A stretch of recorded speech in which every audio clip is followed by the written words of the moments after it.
Hello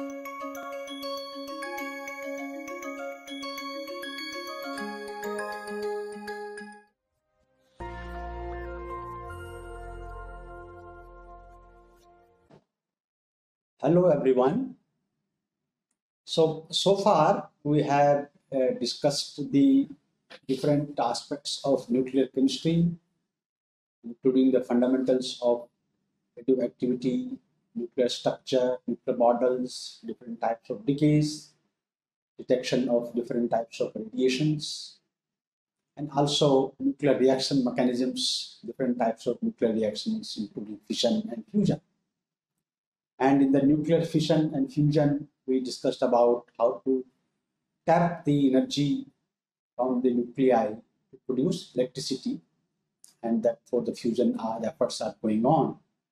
So we will now switch over to another aspect of nuclear science and technology, that is their applications of the radioisotopes in different areas. So we will not go into details of applications, but how to produce the radioisotopes for applications in many areas. So radioisotope applications is one area of nuclear science and technology. Nuclear fission and fusion is another area. So we will now discuss the production of radioisotopes, which are useful in many applications. So I have just given a nutshell what are the different ways by which we can produce the radioisotopes. So mainly we have at our disposal the reactors or other types of neutron sources. So we can irradiate a target material with neutrons to produce radioisotopes, or can have accelerators, cyclotrons, electrons, Van de Graaff, etc., wherein we bombard the target by charged particle, again produce radioisotopes. Using neutron irradiation, when we irradiate the stable targets, we get neutron-rich products, which are invariably beta minus active. Or we can, suppose we irradiate the actinides, the fissionable materials, then by nuclear fission of these heavy actinide elements, we can produce fission products, which are also, many of them are useful in different areas. In charged particle, we irradiate the stable target materials, and since we are bombarding with charged particles, we produce neutron deficient radioisotopes, which will be emitting the plus electron capture and like that. So this in nutshell gives you different ways by which we can produce radioisotopes. So now we'll first discuss the neutron-based radioisotope production, where there are different processes, different ways by which we can produce radioisotopes. Okay. So we will now discuss, using neutrons, what are the different ways by which we can produce radioisotopes. The first and the most common is by N-gamma reaction. So you all know that if you irradiate a target material, let us say Z by N-gamma, then we get A plus 1 X Z. And this invariably is beta minus active, so we get A plus 1 Y Z plus 1.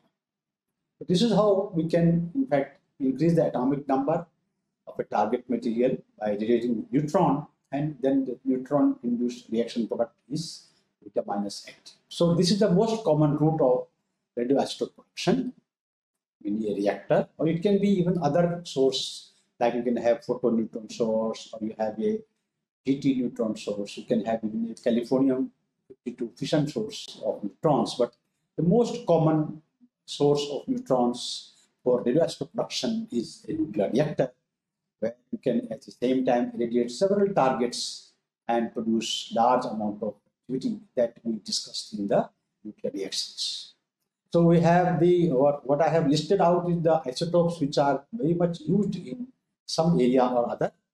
So cobalt-59 N-gamma gives you cobalt-60, having a half-life of 5.274 years, and which is undergoing beta minus.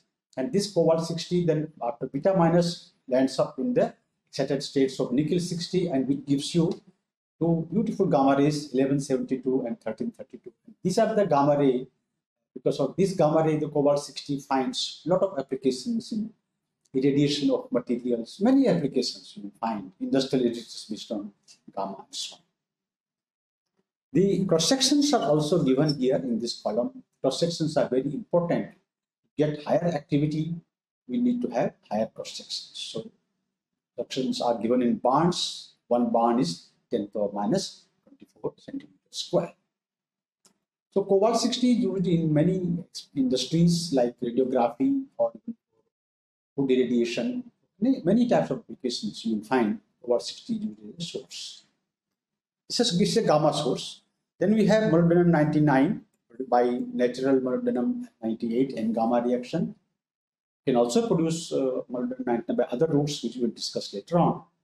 It has got a low cross section, 0.14 bond, half-life is 66 hours. It is a parent of the 99M technetium, which is 6 hours half-life, and that is used in nuclear medicine diagnosis.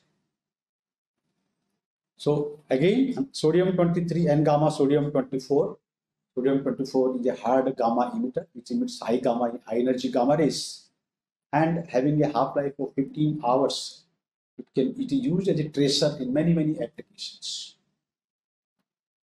Iridium 192 produced by 191 iridium N gamma is another isotope having 73 days half-life, and cross section is quite good.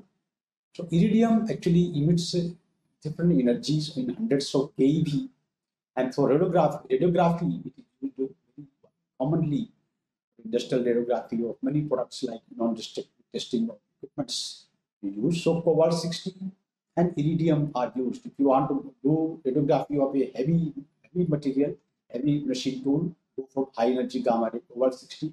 If it is a small one, you want a low energy gamma ray source, you use iridium 190.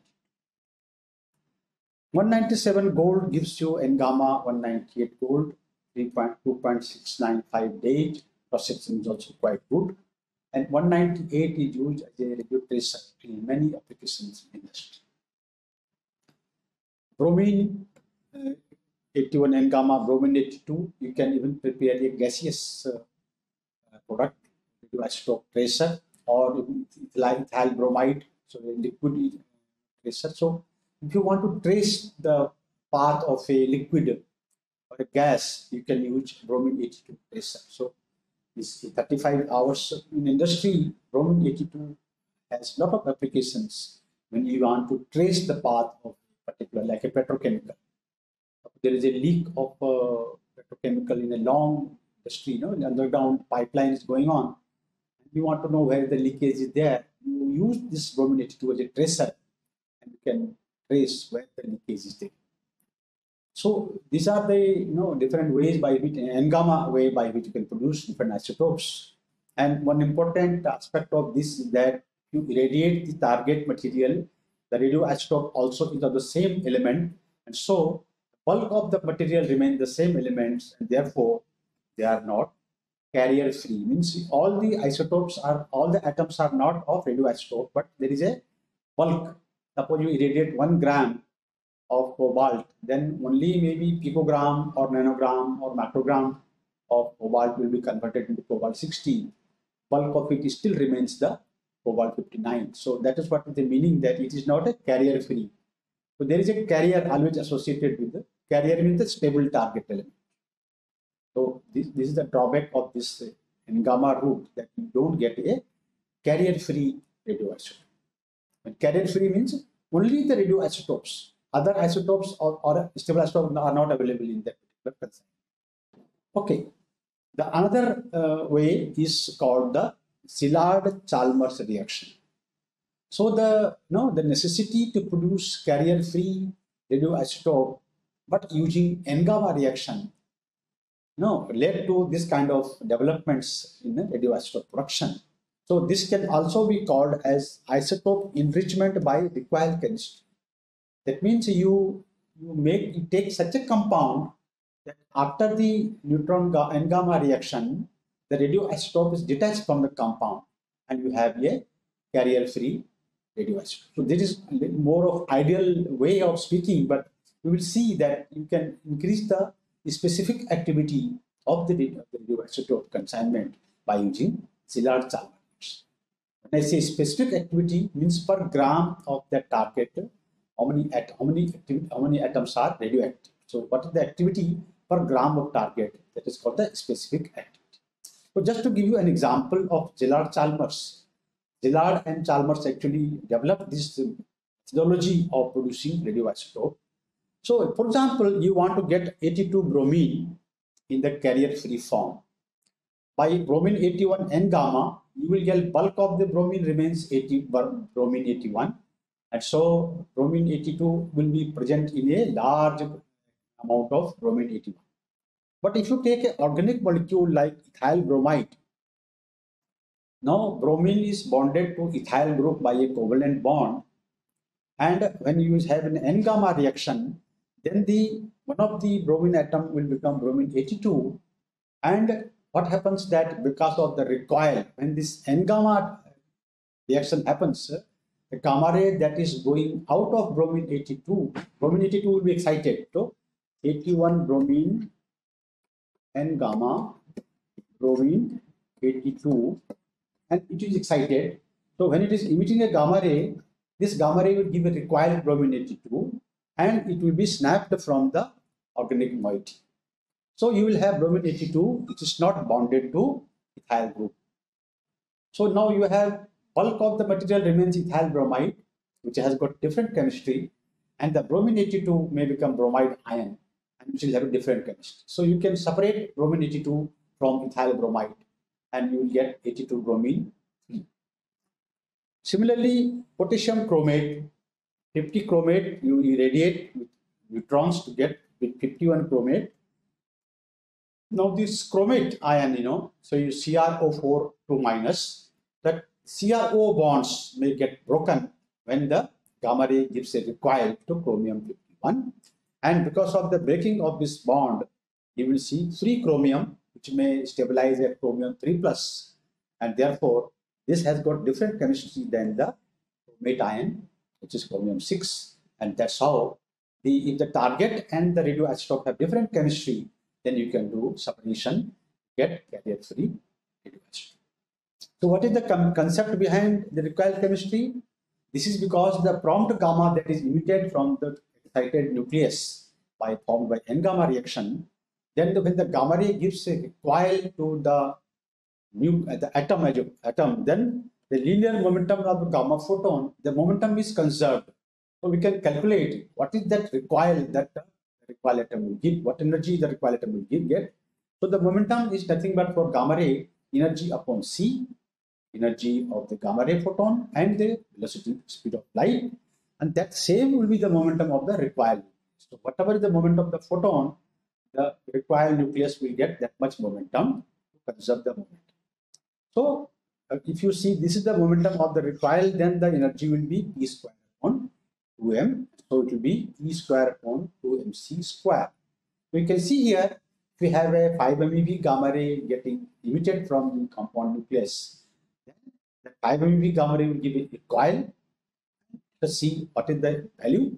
So for bromine 82, the recoil energy will be 47 electron volt. You can see here the prompt gamma ray emitted from excited bromine 82 will give a recoil to this, let us say, this ethyl bromide, and then this rather the bromine 82 will get a kick of 47 eV, and that will lead to the detachment of the bromine 82 from the ethyl group. And this is per atom. So in terms of chemical energy, kilojoule per mole, it corresponds to 4,500 kilojoule per mole. You can see that typical bond energies are of the order of hundreds of kilojoule per mole, whereas the required energy received by the bromine will be thousands of kilojoule per mole.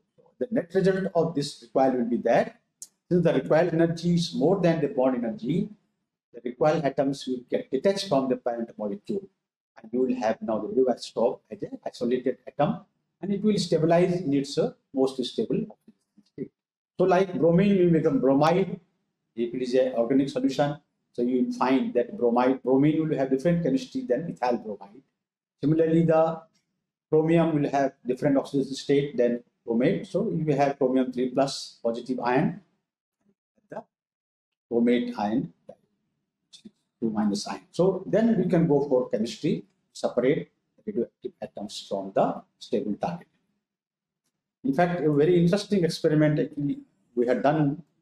One such experiment was to get molybdenum 99. No, molybdenum 98 N gamma gives you molybdenum 99, and bulk of the molybdenum will be molybdenum, natural molybdenum, with molybdenum 98 is very small abundance. And so, if you irradiate molybdenum in a organic complex to an organic molecule like 8-hydroxyquinoline, then this N gamma reaction will give that recoil to the molybdenum 99, and the 99 molybdenum detached from the organic complex will be having different oxidation state. So you can actually do solvent extraction of this molybdenum hydroxyquinoline chloroform, and molybdenum 99 will be left in the aqueous. So that is thereby, you can detach, you can concentrate or you can enrich molybdenum 99 in aqueous solution, whereas the bulk of the molybdenum 98 hydroxyquinoline will remain in the organic phase. That is how you can increase the specific activity of a N gamma. Another way of producing the carrier-free radioisotopes is N gamma followed by beta minus T. It is not always possible, but there are many examples where it is possible, and I'll give you some examples of that. For example, tellurium 130 N gamma gives you tellurium 131, and which is also radioactive and undergoes beta minus decay to iodine 130. So iodine 131 is the isotope of interest for thyroid imaging because it is emitting 364 keV gamma ray. So if you want to image the thyroid of a patient, you just give him sodium iodide solution. Iodine is having 131 iodine activity. So how do you get a carrier-free iodine 131? You simply irradiate it from the tellurium metal target, and tellurium will give you iodine, which easily you can do radiochemical separation of iodine from the tellurium because they have totally different chemistry. So this is the N gamma followed by beta minus decay. The N gamma product of tellurium is 131 tellurium, which is 25 minutes half-life. You allow for this to decay. So in about 4 half-lives, they will decay to iodine, and then you can do the iodine chemistry from the tellurium target. So iodine 131 is actually widely used in treatment of thyroid disorders, and typical specific activity of this iodine 131 you can calculate. Suppose you have now here there are no other atoms of iodine other than 131. So 100% carrier free. So if you have 1 curie of 131 iodine, then you can calculate the number of atoms. So you can see, so activity equal to N gamma. So N equal to A upon lambda, not N gamma, N lambda.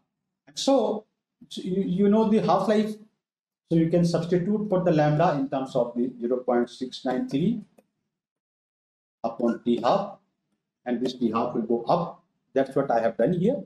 So activity, and you will get the 0.693 into T half for 8 days.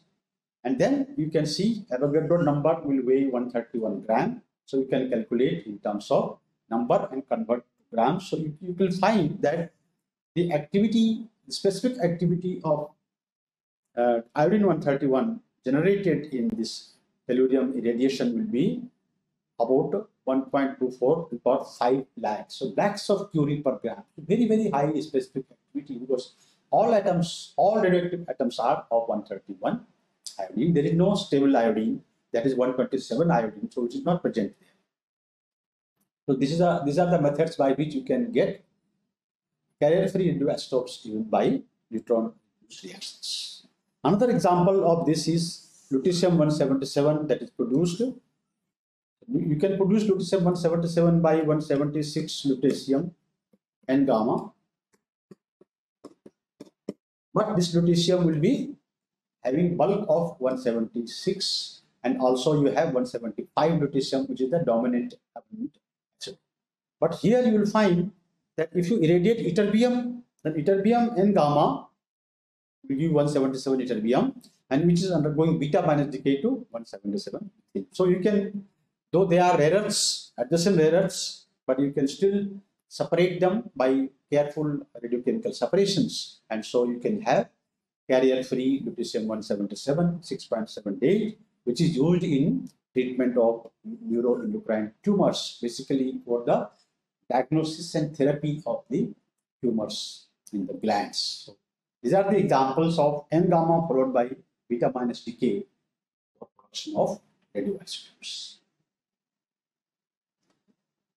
In the case of light Z elements, lighter elements like low Z, carbon, sulfur, phosphorus, chlorine.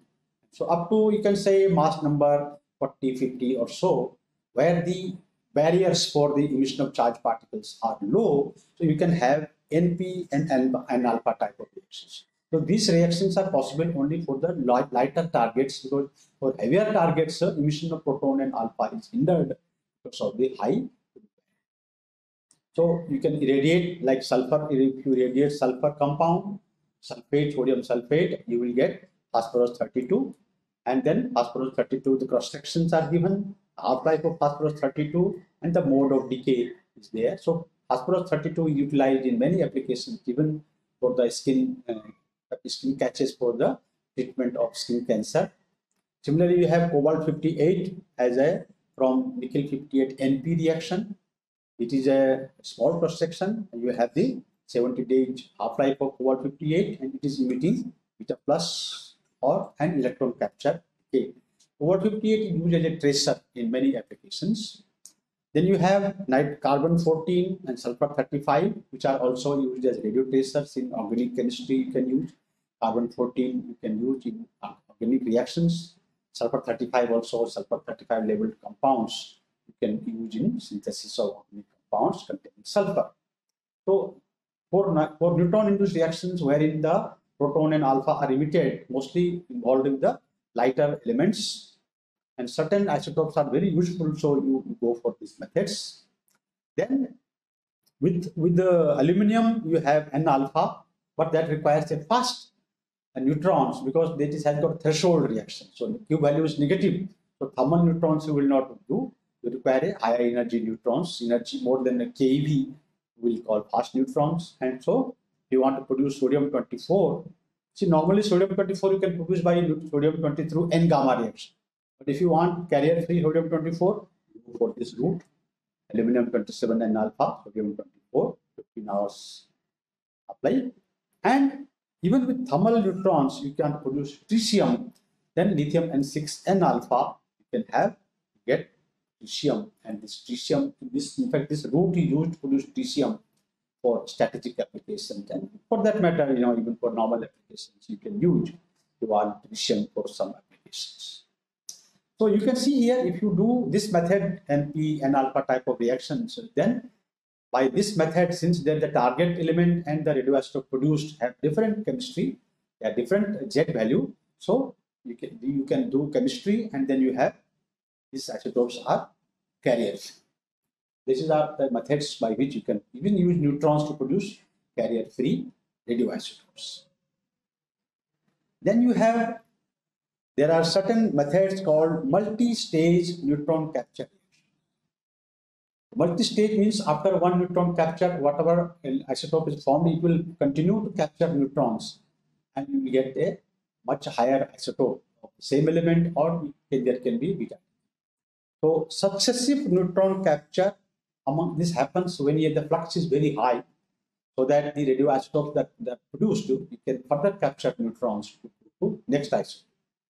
So this in fact is happening if you have a nuclear reactor, power reactor or such reactor, you irradiate uranium. For example, if you have 238 uranium, you will get N-gamma 239 uranium. This will further undergo beta minus decay, 239 neptunium, which will undergo beta minus to 239 plutonium. So in the reactor, if you have bulk target is uranium, natural uranium is 99.3%, so you will have a continuous production of 239 plutonium. And this plutonium-239 has a half-life of 24,000 years.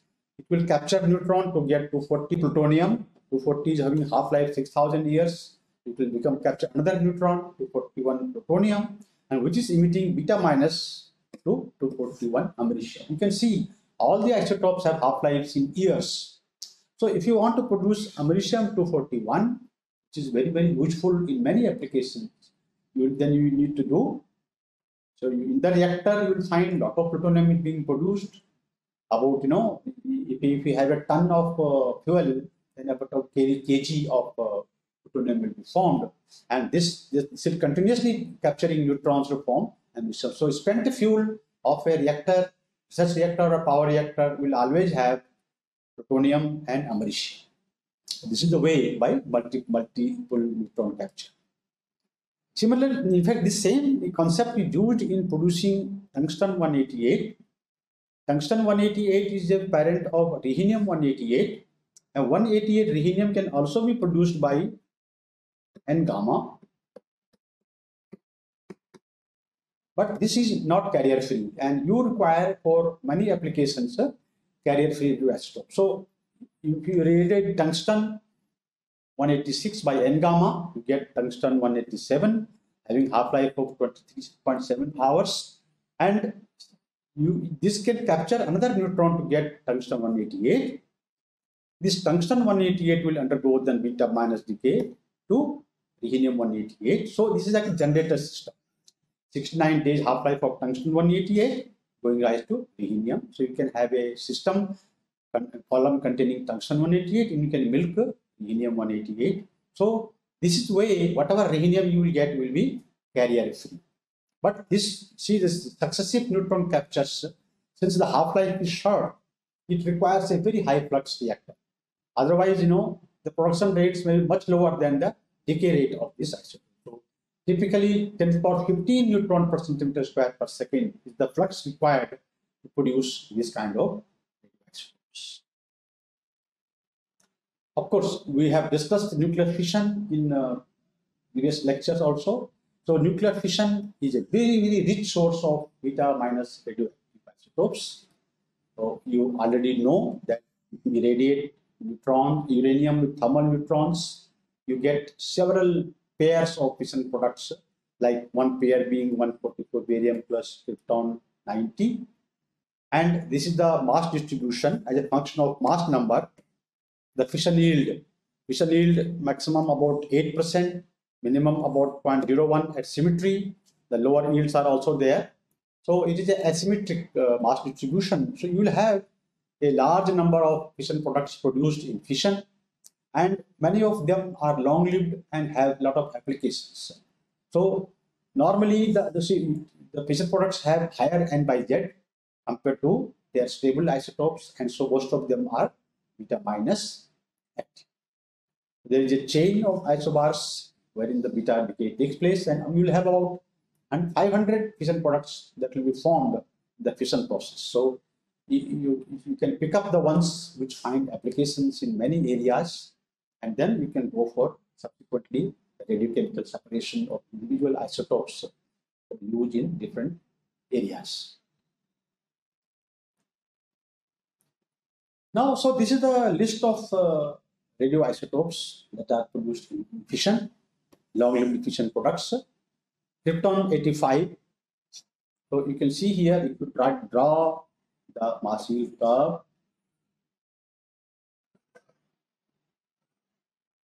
A versus E, typically about 8% and 0.01%. Now you can see typically this is around 95 and this is around 138. So that gives you an idea what will be the yield of krypton 85. Krypton 85 will be somewhere here. And this is a gaseous radio tracer. So suppose you want to do a tracer application wherein you want to see the leakage in a gas pipeline, you can use krypton 85. It is having half-life of 10 years. You can also produce by krypton 84 N gamma, but irradiating a gaseous target in the reactor. Instead of that, you can have a fission product. So you irradiate the nuclear uranium and you can just do distillation of the fission product gaseous material. Very high yield technetium, krypton 85 can be produced. Strontium 90 is another isotope which is having very long half-life. So it is present in the irradiated fuel, and it is parent of yttrium 90, which is 90 yttrium. to 64 hours. So it in fact goes to 96 yttrium, and it is a generator system or produced in the fission products. Molybdenum 90 also can be produced in fission, and you will have fission moly. In fact, there are plants which are available for producing molybdenum by fission route. 106 ruthenium is used in ocular cancer treatment. 131 iodine, the treatment of thyroid disorders. 140 barium as a tracer, and then 140 used excellent tracer for sand silt movement. 144 cerium also for the tracer, and promethium 147 is a pure beta emitter, and it is used in the luminescent paints. So there are many applications of radioisotopes, and most of them are available in the spent fuel. So if you irradiate uranium, you get all of them, and you can then do chemistry depending upon their half-lives. You can separate them and use them for different applications. Okay, so I'll stop here, and I will take up the other method of charged particle irradiation to radioisotopes in my next part. Thank you very much.